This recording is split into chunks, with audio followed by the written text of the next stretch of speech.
these major individuals in that room in Ibadan? It was a remarkable day, remarkable outing. The coming together of the big politicians who are in the same position to rub shoulder with even the President Bola Ahmed Tinubu himself. They've been together for a long time, but politics separated them because of the fact that they have to contest on different political platforms.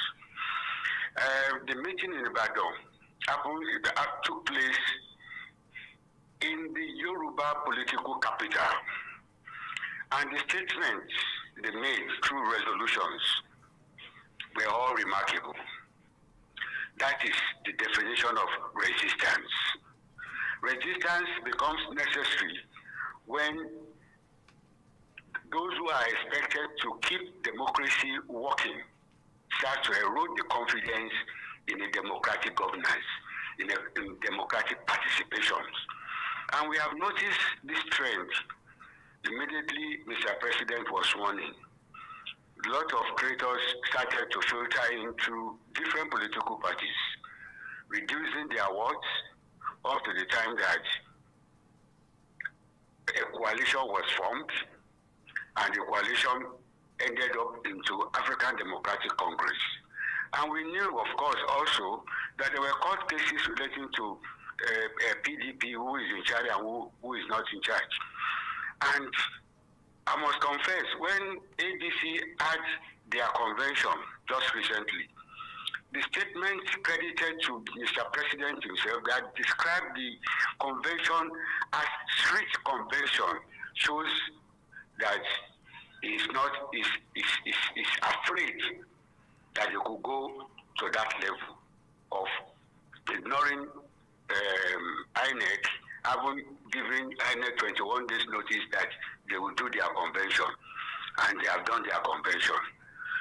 The court cases are still there. We are expecting Supreme Court to give out its own judgments, and hopefully, if there is no pressure on them, they should be able to give us what will put the nation on a good road, because Mr. President cannot be sole candidate in 2027. And that statement has been affirmed at the Ibadan Declaration. We are so glad in our forum that for the first time in the history of our political journey, leaders will come together, look at the situations and conditions of things, and look for a way to ameliorate those conditions, which they have stated through those resolutions. This first resolution was on saving democracy, making it multi-party democracy. And you could see it. What is the state of PDP? What is the state of Labour Party? What is the state of SDP and Accord Party and all of them? You find people going to court asking for the registration of some of these parties. And you could point fingers at a particular party where their leader wants to be the sole candidate. And this sole candidacy started when Ganduje was the chairman. They drove their candidacy, a sole candidacy, to the northeast until they were outcry that why was Shetiman's name not mentioned. So we all saw the drama. But one thing is certainly clear: the resistance has started. It can no longer be halted. It is the president now that must make sure that it does not drive democracy to change into anarchy. That means his tyrannical style of managing democracy must change, because the second resolution is that the parties are going to present one candidate for the presidential election. That is a big challenge for Mr. President now. Okay, before we go into the challenge of one candidate, you said the president has run a tyrannical style, of democracy, and that he wants to be the sole candidate. Do you have any evidence to prove that the president's hand has been found in the troubles that exist, within these opposition political parties? The president has media aides, and we all see what they put out on their social media handles. Like Bayo Nonoga will tell you, Nara, something Gombe, whatever, this guy, Nafiu Gombe, yeah. Yeah, Gombe. He said, he tweeted that Nafiu Gombe is the chairman. And that is the presidential lead. Has the court made any pronouncement that made him to think so? So there is no way the president will exonerate himself from the crisis in most of these parties. But what if the president and his aides are simply enjoying the show, which the president has often alluded to? My good brother Caesar, we know our brother Bola Ahmed Tinubu. We know how he has held on to Lagos and is the de facto governor of Lagos State. Forget about someone or anybody coming. That is the owner of the governorship in that state. It's tyrannical. He wants to be in charge of damn everything. And we saw it when we had this AD to ACN. He was virtually selecting candidates for all the Southwest states until the late Akin Malaolu challenged him. And when they challenged him, he won the contest against Tinubu's candidate, Abraham. And he went on to win the governorship election. And we have seen so many of these issues, even among those around him, where they went to Ibadan, had a summit at one of those hotels, the Rovans, and they agreed on collegiate leadership. That collegiate leadership is to give every governor in their own individual states to look for successors and get the right people to fill up other vacancies through primaries. The only person who was not allowed to pick his own successor was Rolf Aregbesola, and that created crisis also between them. So there's nothing new about the cast of mind of the president when it comes to holding on to power. Now, number two, we could also see presently that Mr. President has nothing to campaign with. He has nothing at all to campaign with. He's grabbing governors here and there. What about his achievements? Nothing. What can you point to? Nothing. So you mean the president has done absolutely nothing to deserve a second term? What is the meaning of achievement in a democracy when there is protection for lives and property, when there is gainful employment for our youths, when rural areas will not suffer, will not crumble into war, which will affect food sustainability, when there is no energy threat, when the roads are good and it's free from kidnappers. So, what are the other things? Are industries coming into Nigeria? No. Our president has been borrowing to do what? He has removed subsidy from education. He removed subsidy from fuel, from dam. Every process of our life, it has no subsidy anymore. He's running a capitalist, extreme capitalism. Okay, so let's come to, you need one man who will be able to challenge President Bola Ahmed Tinubu. You have Atiku, Abubakar Atiku, you have Peter Obi, you have Rabiu Kwankwaso, three men, you have Rotimi Amechi, who, 4 men, in this mix, who have shown that, well, we have what it takes. But then you have the front runners, Atiku, Peter Obi, and Kwankwaso. Yes, we've heard about a possible Obi and Kwankwaso coalition at the primary level, and it's more or less Peter Obi versus Atiku. Well, I don't want to make unnecessary assumptions. But how exactly do all of these political parties intend to, decide on one candidate? How? It's very, very easy. The reason for the coalition and this Ibadan declaration, number one, to save democracy. And to save democracy, they have to look for a leader that can fight the injustice. We have to look for a leader that will not run out of the country if there are crises. He has to face it head on. And that is the definition of leadership. A leader must have desire and energy.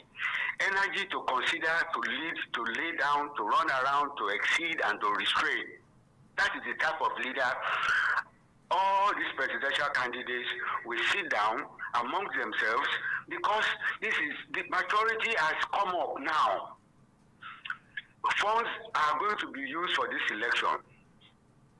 Everybody must collaborate to do one thing, to save Nigeria and to save the Nigerian people. So there should not be selfishness or self-centeredness over who and who should be there. There have been speculation about Kwankwaso Obi, speculation about Obi Atiku, but have they really sat down to take a decision? And they have just said it among themselves. There are other parties that are coming into coalition with ADC, PDP, and Labour Party, and some other ones. They will sit down as matured leaders, because sometimes I have had to make tweets warning followers of one leader or the other that the meaning of leadership should not be abused by them. As long as we are followers, we should allow our leaders to take decisions. But when we start to tell our leaders that they don't give it to you, no. That is not how to get your leader to do the right thing. Your leader, if he loses the nomination, he will have to explain why he lost it, or why he stepped down, or why he accepted this position.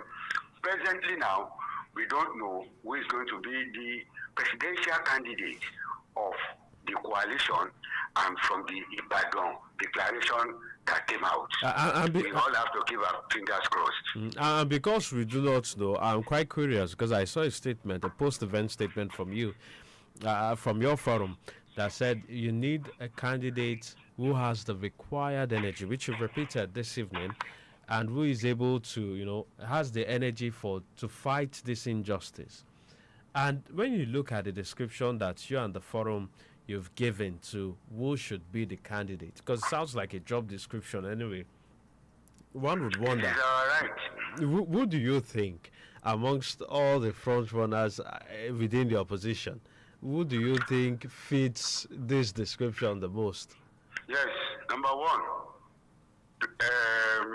Elijah Atiku has the desire and energy, because after that declaration they did in Ibadan, he attended the wedding in Abuja. So at that age, if he could put in all those efforts and still attend the wedding in Abuja, that shows he has energy and desire. Number two, Peter Obi has energy and desire. He has his obedient guys around him. I used to be one of them in 2023. A forum campaigned for him. Kwankwaso is a very energetic person too. Take it or leave it. He owns Kebi, he owns Kanu and Jigawa. Then Amechi, that is the South man who has been endorsed by even South leaders. Now, are you naming them in ranking order? In what order? Now, I mean, are you ranking them in that order? No. I'm just explaining that they all have all those attributes that we listed, our forum listed, that all of them are good. So amongst the four of them, amongst the who must fight this injustice, who must fight this attempt at sole presidency of Tinubu, who must challenge, and we have seen the challenges coming from all of them. Okay, so you've talked about being fit for the job, showing the desire. But I know one of the conversations that one of the points that would come up in conversation is about track record. When you look at track records, which one of those people will the Yoruba Ronu Forum say has the sufficient track record to, compete against the Bola Ahmed Tinubu? This is a leading question, which I'm sorry, I have to dodge it, because number one, I am not going to be part of that meeting that will pick a candidate for the presidency. And I have described all of them as quite energetic with desires. We cannot take it, we cannot say within ourselves that Amechi is not qualified to be a presidential candidate. Kwankwaso is qualified to be a presidential candidate. Atiku is qualified to be a presidential candidate. And Peter Obi also qualified to be a presidential candidate. Two of them emerge with 6 million each. One surpasses the other. So, and we are talking of amalgamation of all of these presidential candidates and their parties. So, it is now, the onus is now on them to exhibit that maturity and move the nation forward through one sole candidate. Interesting. Well, this conversation is happening with the president of the Yoruba Ronu Leadership Forum, Mr. Akin Malaolu. We are taking a look at the declaration in Ibadan, the united opposition, and we're looking at what are the chances that they have at presenting one candidate and really putting to test, the desire of Nigerians to decide who will run the affairs of the country for another 4 years. But it's also safe to say that some of the political parties that took part at the Ibadan summit are battling their own internal crisis. At the summit, you had the PDP faction loyal to Governor Seyi Makinde. The one loyal to Nyesom Wike, who is the Minister of the Federal Capital Territory, was not present. You also have the ADC that is in the midst of its own internal troubles. Same thing too with NNPP. So what is to say that this opposition group or opposition alliance would really work in 2027 when you look at the myriads of internal crises going on within some of these circles? Well, two of the parties have their matter at the Supreme Court. In a couple of days or weeks, the Supreme Court will give judgment. Whichever direction, they have already made it their Ibadan declaration, which they have stated it clearly. They are going to participate in all elective offices nationwide. And I don't see any drama coming against ADC. ADC will surmount, will get over their crisis. David Mark and Rebbe Shola's name will be started back by the biased Amokweton of INEC, because number one, he has no right to have removed their names in the first instance. It was illegal, and we know that Supreme Court, considering time and everything, they will give a judgment and even give an extension from their judgment that INEC should give them that time because of the matter that they have just decided after a long while. And Labour Party has stabilized a bit. Abure has gone on appeal because appeal court has sacked him, has gone to Supreme Court. So all of this will be cleared later. In human interactions, there are likelihood of crisis. Maturity will resolve some. Some people will retreat from working for opposition, like APC. They will retreat back and join the party they wanted to destroy because of one man who believes is a master strategist. And the master strategist is now dribbling himself because Ibadan declaration, it has put them under every fear. I must confess that to you. You're very sure of this? The way the angle of what was said, let me explain that. Okay. You see, when Makinde made reference to the word wedge here, it was part of encapsulated history of the past. And that in Yoruba land, everybody has equal rights. But we knew that certain words were used by three people. Number one, Sunday Igboho, he said, under no circumstances must Peter Obi or Atiku come to the southwest to campaign. There was also the chairman of a motor park garage in Lagos who also threatened non-negotiants that if you are not voting for APC, don't come out to vote.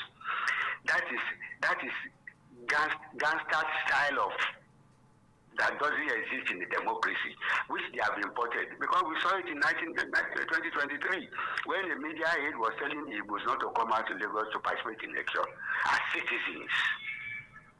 So if Mr. President has tied his tongue on all of this, and security agents are not questioning some of these things, then he who hides something behind the mirror doesn't see it break. Okay, well, you can join the conversation 0805 5888 192, 0805 5888 192, or you could try 0805 5888 193, 0805 5888 193. Those are the numbers to call this afternoon or this evening to be a part of the conversation that we are having at this particular instance.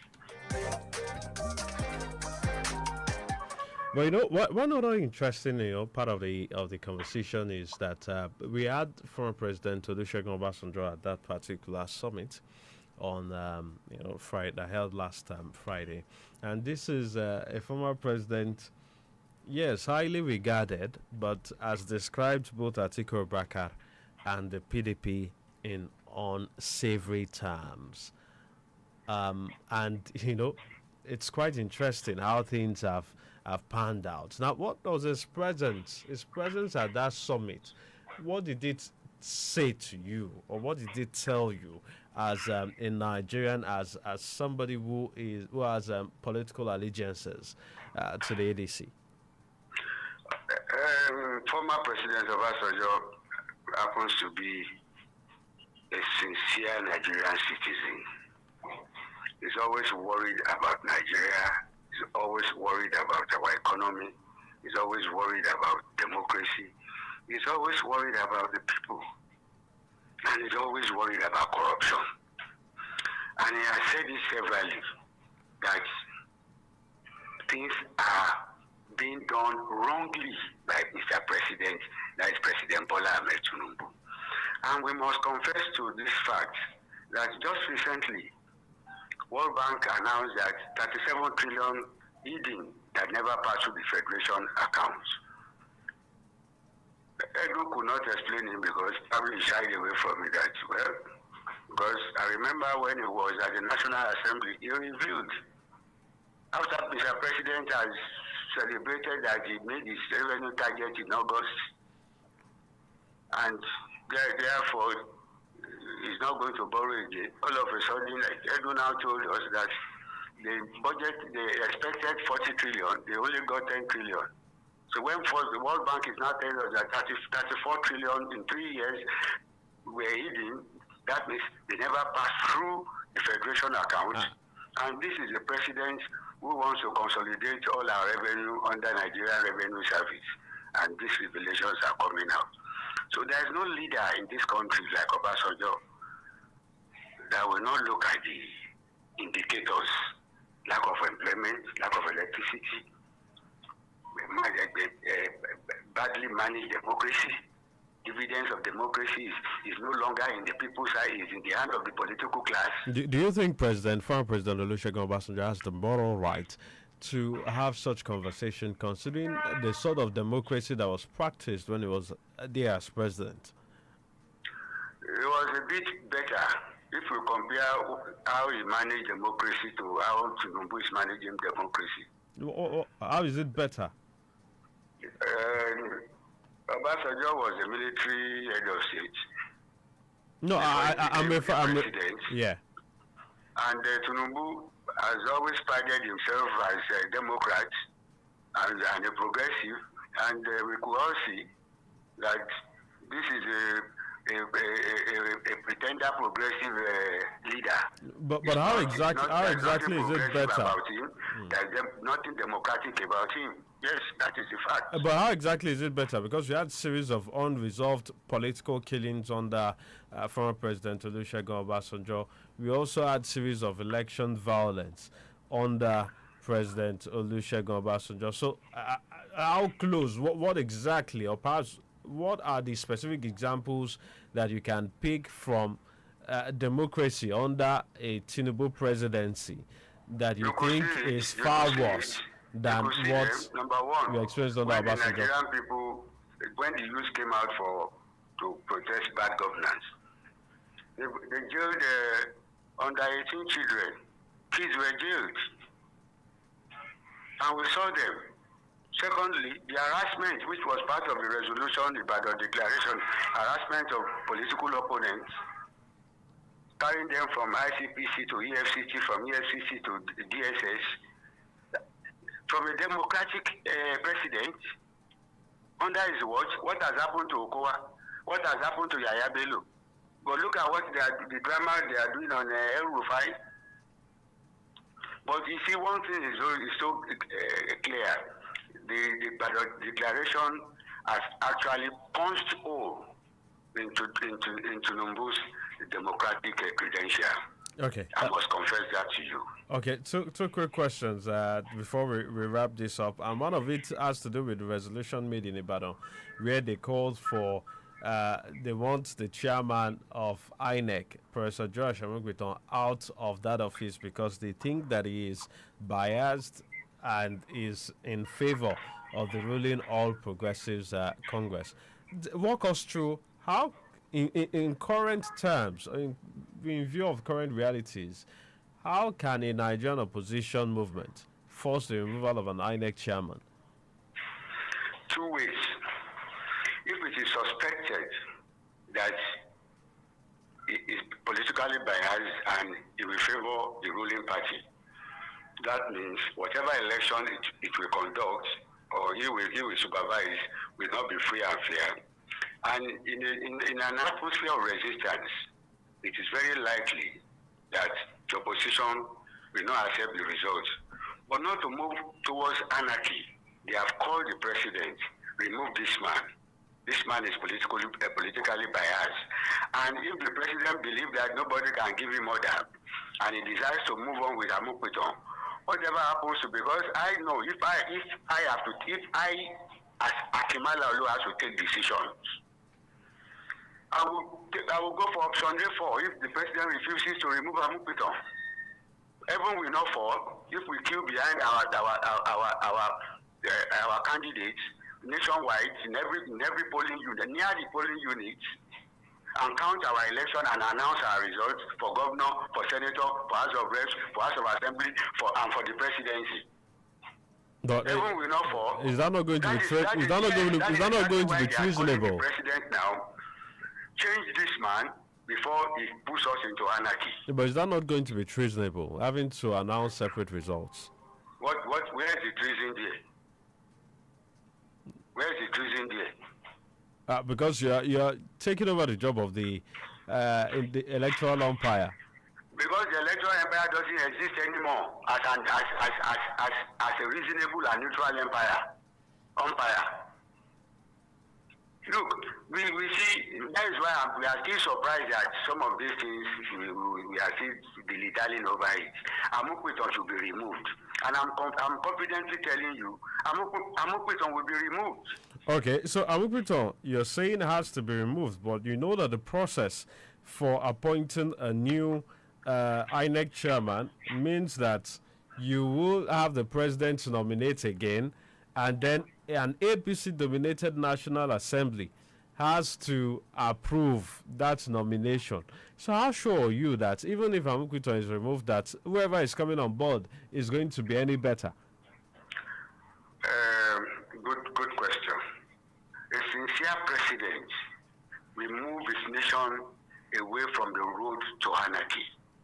And in doing that, you could call some certain institutions like the Nigerian Bar Association, like the academia, the ASU, to provide either a professor of sociology or the Bar Association to provide so type of person.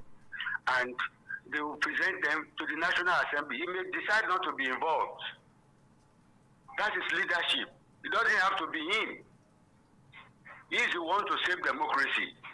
He's the one to stop our movement into anarchy.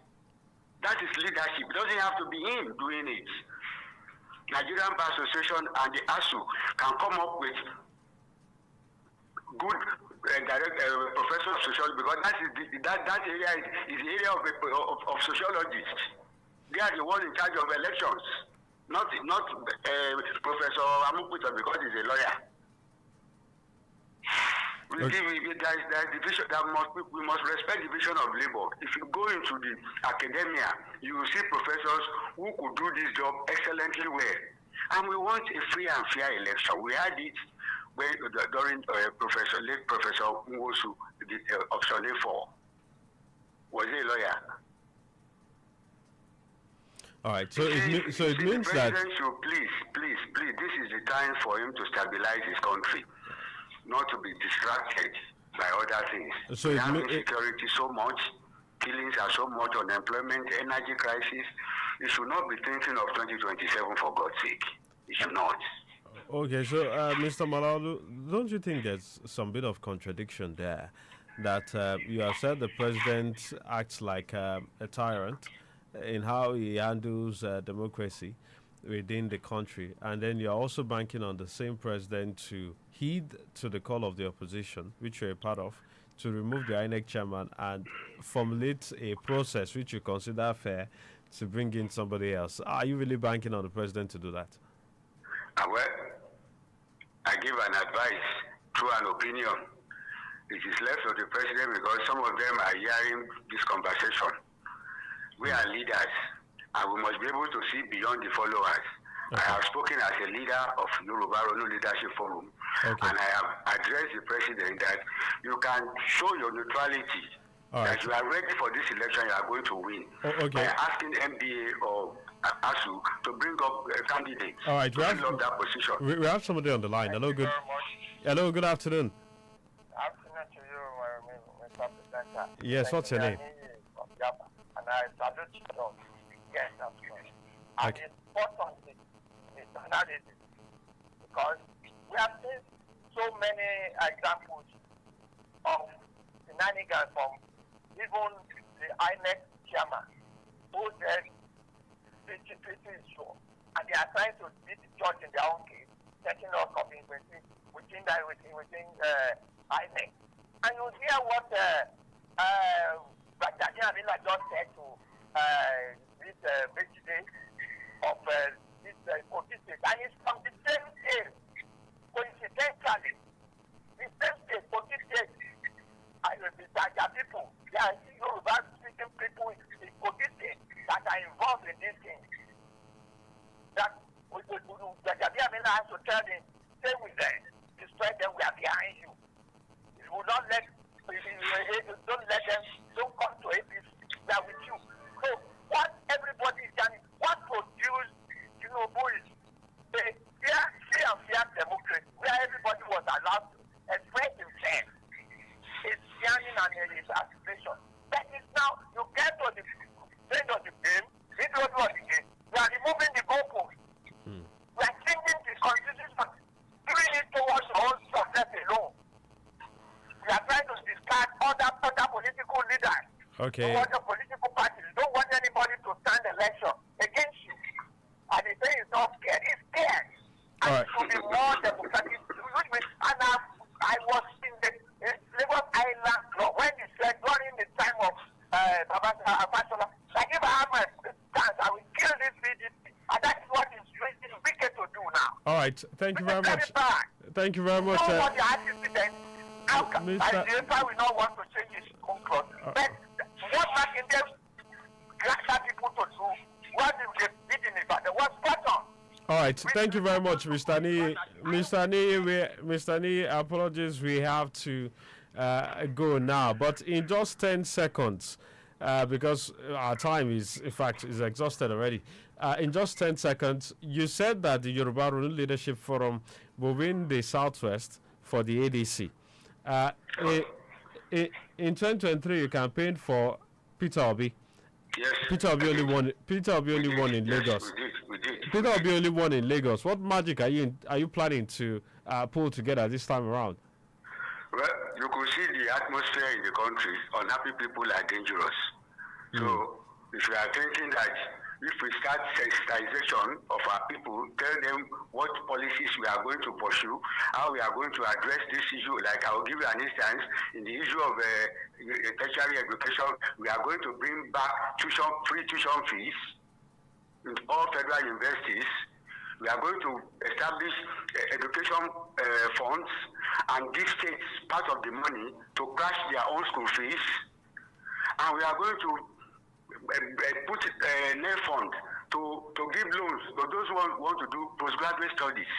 All right. Undergraduates will enjoy their free tuition under this new dispensation in which we are going into. All right. Thank you very much, Mr. Akin Malaolu, President, Yoruba Ronu Leadership Forum. I'm very sure that we're going to have many more engagements as we look forward to the 2027 elections. Thank you very much. Thank you, Caesar. Thank you, listeners. Thank you, fellow Nigerians. Thank you, sir. All right, that's the bit on the follow-up this evening. Thank you very much for being a part of the show. The follow-up will return at 4 o'clock tomorrow. Don't forget, you can go back and watch this conversation once again on Facebook as well as on YouTube. Do enjoy the rest of your evening.